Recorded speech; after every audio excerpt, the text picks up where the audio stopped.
नमस्कार. ग्रेट भेटमध्ये तुमचं मनपूर्वक स्वागत. आज माझ्या सोबत आहेत विजया मेहता. मराठी रंगभूमीवरचं नव्हे तर भारतीय रंगभूमीवरचं विजया मेहता हे एक विद्यापीठ आहे. विजयाबाई, IBN लोकमतमध्ये स्वागत तुमचं. तुमची जी पार्श्वभूमी आहे, कौटुंबिक पार्श्वभूमी, ही काही रंगभूमीशी संबंधित नाही आहे. आमचं जयवंत कुटुंब खूप मोठं, वेगवेगळ्या पात्या होत्या. त्यातली एक पाती आमची सिनेमातली होती. 12 वर्षापासून ते वयाच्या 16व्या वर्षापासून पर्यंत मी राष्ट्र सेवा दलाची सैनिका होते. मी स्वातंत्र्योत्तर काळातली जी पहिली तरुण पिढी होती त्यातली. मराठी रंगभूमीत एक आत्मा आहे, आत्मीयता आहे. It's not an intellectual artistic experience, it's a part of your life. Rangayan हे नाट्यसंस्था नव्हती, ती चळवळ होती आणि कला क्षेत्रातली चळवळ होती असं मला वाटतं. त्यातही माझ्या मते रंगायन फुटत होती जवळजवळ वर्षभर. आणि मग तेंडुलकरांनी मी ठरवलं की रंगायन म्हणजे काही 4 शब्द नव्हे, रंगायन ही जर चळवळ असेल तर आता ती संपले हे लक्षात घ्यावं. तुम्ही मगाशी सांगत होतात की दामू केंकऱ्यांमुळे तुम्ही व्यावसायिक रंगभूमीकडे आलात, म्हणजे तुमच्या शब्दात लोकमान्य रंगभूमीकडे. तिथला अनुभव कसा होता? तिथला अनुभव, मी तिकडे 12 वर्ष होते, अतिशय सुखाचा होता. याचं कारण मी मगाशी म्हटलं त्याप्रमाणे मी सगळीकडे फिरलेच नाही ना. मी माझी जी मित्रमंडळी होती त्यांच्यातच राहिले आणि दळवींची नाटकं मिळाली मला. 5 नाटकं ज्याच्यात मी कामं केली, त्यामुळे मी प्रतिथयश नटी झाले. संध्याछाया, जास्वंदी, अखेरचा सवाल ही एकापाठोपाठ एक आली. आणि लोक चक्क डबल बिलिंग कसं असतं तसं पाहायला पुण्याला गेले की बाई 3ही प्रयोग करूया ना आपण एकापाठोपाठ एक. हे सुरुवातीला खूप मला बरं वाटलं. आणि त्याच्यानंतर माझ्या असं लक्षात यायला लागलं की अरे बापरे, आपण महिन्याला 24 एक प्रयोग करतो, 24-25. त्यातले अर्ध्यापेक्षा जास्त बाहेरगावी असतात. 2 तासाचा प्रयोग आणि त्याच्यासाठी 22 तास आपले जातात. दौऱ्याने मी थकायला लागले. माझी मुलंसुद्धा नाना विक्रम म्हणायचे, बाई तुम्ही असं बस भरून होस्तोवर असं इथे बसताना ते नाही बरं वाटत नाही. आणि कुठंतरी मग मी एक असं ठरवलं की समजा मी जी नाटकं बसवते त्यात मी कामच केलं नाही तर, आणि त्यातून मी बरीचशी सुटले. मी 5च नाटकात मगाशी म्हटलं तशी कामं केली. ही 3 आत्ता सांगितलं ती, नंतर बॅरिस्टर आणि हमीदाबाईची कोठी. बाकी सगळी माझे प्रयोग सुरू झाले. मग आणि मी फक्त तालमी घ्यायच्या असतील किंवा जर लक्ष ठेवायचं असेल कुठं काही होतं का तेवढ्याचसाठी दौऱ्यावर जायची. आणि त्यामुळे मला वेळ मिळायला लागला आणि मग अपघात सुरू झाले. त्या अपघातला मधला अतिशय महत्त्वाचा म्हणजे फ्रिट्स बेनेविट्स. एका आंतरराष्ट्रीय कॉन्फरन्ससाठी मी गेले होते, अलकाजींच्या शेजारी बसले होते आणि एक माणूस तावातावानी असा बोलत होता, जर्मन. तर मी म्हटलं फ्रिट्स हा कोण? तर म्हणजे फ्रिट्स बेनेविट्स, ते NSDला आला आहे आत्ता आणि तो इथे ब्रेक्सची नाटकं करायला आला आहे, ब्रेक्सचा विद्यार्थी आहे. आणि मला वाटलं अरे ह्याच्याशी बोललं पाहिजे, कारण मी जी वर्कशॉप्स करत होते त्यात शेवटचं माझं जे नाटक होतं ते व्यंकटेश माडगुळकरांनी लिहिलेलं गुडबुम सत्स्वानवरचं देवाजीने करुणा केली. त्याचं कौतुक खूप झालं, कारण पहिल्या प्रथमच अनागरी जे नाट्यकला असतात त्याचा वापर नागरी रंगभूमीवर झाला होता. पण माझ्या मनात मला एक ठाऊक होतं की हे सगळं करण्यामध्ये मी ब्रेस्ट मारला आहे. तर नव्हताच तिकडे कुठे. तर याला पाहिल्याबरोबर मला असं वाटलं की त्याला सांगावं की माझ्या हातनं एक मोठी चूक झाली, तुझ्या ब्रेक्सला मी मारलेला आहे. तर तो म्हणाला हो तर असं कर, तुझ्याकडे काही तुझे अल्बम वगैरे आहेत का, बघून येऊ काय झालं ते तर पाहूया. म्हणून मी माझा अल्बम दुसऱ्या दिवशी घेऊन आले आणि आम्ही फक्त अर्धा तास एकत्र कॉफी घेतली. त्यात मी त्याला माझा अल्बम दाखवला. तर तो म्हणाला, तुझे नट फार चांगले आहेत, फारच चांगले आहेत, I can see the energy. आणि मला हे काहीही माहिती नाही. तर आपण असं करूया का, मला भारतीय रंगभूमी आणि हे जे काही तुझं आहे ते आपलंसं करून घ्यावं असं वाटतंय, आणि तुला ब्रेक्स कळत नाही, तर मी ब्रेक्स सांभाळेन, तू तुझं भारतीयत्व सांभाळ, आणि आपण एकत्र एक नाटक करू. आणि ते नाटक म्हणजे अजब न्याय वर्तुळाचं. आणि तिथून मुळे, आणि त्यात मला मदत करायला आमचे खुद्द भास्कर चंदावरकर आले. त्याच्यानंतर भास्करशिवाय मी काही करूच शकले. आणि तिथून प्रवासच सुरू झाला. मग त्याच्यानंतर जवळजवळ 20 वर्ष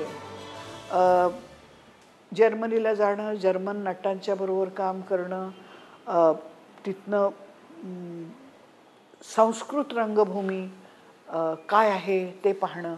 मी एक जाता जाता हे तुला सांगते की माझ्या एक लक्षात आलं, आणि खरं असावं, की तुम्ही तुमची जी काही, तुमचं जे काही विश्व आहे त्यातून जेव्हा बाहेर जाता त्यावेळेला तुम्हाला ते विश्व अधिक कळतं.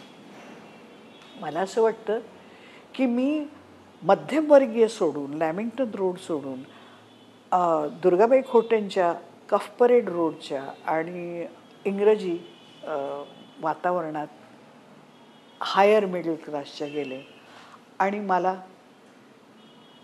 मध्यमवर्ग आणि गिरगाव हे अधिक भावायला लागलं, मला कळायला लागलं त्यातलं. अर्थात त्याच वेळेला दळवी पण माझ्या आयुष्यात आले.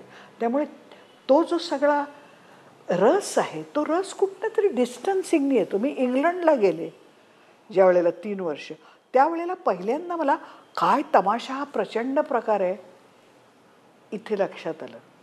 आणि त्यात मी माझ्या एका वर्कशॉपमध्ये ते केलं पण होतं. तमाशा पद्धतीने मी उबुरवाचं एक 20 मिनिटाचा सीन. तुम्ही असं म्हणताय लांबून तुम्ही स्वतःच्याच गोष्टींकडे बघता तेव्हा त्यांची ओळख वेगळी होते. आणि काय असतं, आता मी जर्मनीला जाऊन, आता जर्मनीला नटांच्या बरोबर, जर्मन नटांच्या बरोबर काम करायचं. They wanted to have the abandon of the, त्यांनी अजब न्याय वर्तुळाचा मध्ये सुहास भालेकर वगैरे मंडळी पाहून ते आचाटच ते म्हणाले, काय गातात नाचतात सगळं करतात, आम्हाला हे शिकवा, this freedom that your actors have.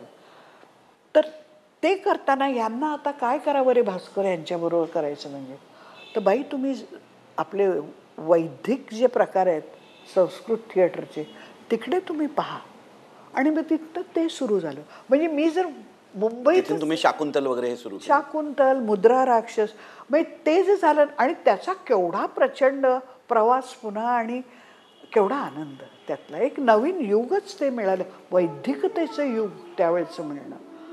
तर हा मला अनुभव आला या सर्व माझ्या इंटरनॅशनल प्रकारामध्ये. आणि तिथे मला 50शी नंतर मिळालेले माझे जे गुरु पीटर ब्रूक, ते म्हणाले होते की तुला एवढं आश्चर्य का वाटतंय, जेव्हा 2 सांस्कृतिक वर्ग, म्हणजे तू आता जर्मन म्हण आणि भारतीय म्हण, हे एकमेकांविषयी निखळ प्रेम आणि आदर ठेवून एकत्र येतात, तेव्हा वेगळंच सत्य निर्माण होतं. ते काही कॉम्बिनेशन ऑफ 2 नसतं ते. आणि म्हणून त्यांनी तर आयुष्य घालवलं ना त्याच्यानंतर. ते फक्त वेगवेगळ्या देशातली माणसं एकत्र आणून त्यांच्याबरोबर महाभारत वगैरे हे तर नंतरचं, पण आधीपासूनच त्यांनी ते काम सुरू केलं होतं. तर हा एक प्रकार सुरू झाला. आणि त्याच वेळेला हे अपघातावर माझा फार विश्वास आहे. तुम्ही सतत पहिल्यापासून म्हणताय की अपघात, रंगभूमीकडे वळलात, अपघात, लग्न झालं, अपघात, हो रे, सगळ्या अपघातानीच घटना होतात असं तुम्हाला वाटतं? होय होय. नाही, आणि नाही, पण त्यात आपल्याकडे काय असतं ते मी सांगते. अपघात हे घडतच असतात, पण ते पकडणं हे आपल्या हातातलं असतं. तर तशी मी हुशार, मी ते पकडले प्रत्येक वेळेला. आता याच वेळेला विनायक चास्कर माझ्याकडे आला आणि म्हणाला, बाई तुम्हाला वेळ थोडासा जर असला तर तुम्ही मुंबई दूरदर्शनचा एका सिनेमा करतोय आम्ही, त्यात काम कराल का? कोणाचं? लक्ष्मीबाई टिळकांचं. तुम्ही कशावर करताय सिनेमा? स्मृतिचित्र. स्मृतिचित्रवर सिनेमा कोण करताय? दिग्दर्शक कोण? काय अजून ठरलं नाही, बघू, सुहासिनीबाई करतील, मुळगावकर. किंवा नाहीतर मीच करीन. म्हटलं ए जरा थांबा हा, मला कारण माझं इतकं प्रेम त्या बाईवर, मी लहान असल्यापासून त्यांचा जो एक धडा मला मी शिकत असताना शाळेत होता तेव्हापासून, आणि मग ती 2दा-3दा वाचलं होतं ते मी पुस्तक. तर तो म्हणाला, का हो बाई असं का म्हणता, तुम्हाला करायचं आहे का? म्हटलं मला आवडेल करायला, पण मला काहीही सिनेमातलं माहिती नाही आहे. करा. मी जी तिथनं उठले, म्हणजे किती मी हुरळले असेल त्यांनी, बघ ती जी उठले ती अण्णांना आपल्या व्ही शांतारामना फोन केला आणि परळला गेले राजकमलमध्ये. म्हटलं अण्णा मला असं वाटतंय की ते लक्ष्मीबाईंचे स्मृतिचित्र मी दिग्दर्शित करावं. करा. म्हटलं मला काहीही माहिती नाही. तुम्हाला विषय आवडला आहे, तुम्हाला त्यावेळेचा पिरियड आवडला आहे, तुम्हाला ती बाई आवडते, तुम्ही इतकी नाटकं केलेली आहेत, रचनेचा तुम्हाला सराव आहे, एक कोणीतरी तुमच्याबरोबर तुम्ही लेखक घ्या जो तुम्हाला मदत करेल त्याचं स्क्रीन प्ले तयार करण्यासाठी, आणि करा. तरी तिथनं उठ, म्हणजे मला लहान पोरासारखीच मी तिथून जी उठले ती मी श्यामकडे गेली. म्हटलं श्याम मला फार करायचं, श्याम बेनेगल, हो मला फार करायचं आहे, मी काय करू, मी तुझी असिस्टंट म्हणून राहू का एका सिनेमासाठी, म्हणजे मला कळेल, मला काय ते शॉर्ट डिव्हिजन कॅमेरा अँगल्स काहीही माहिती नाही.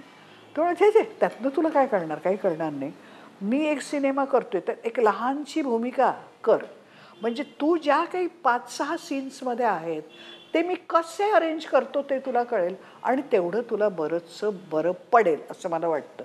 म्हणून मी कलियुगमध्ये भूमिका केली त्याच्या, आणि करायचं ठरवलं स्मृतिचित्र.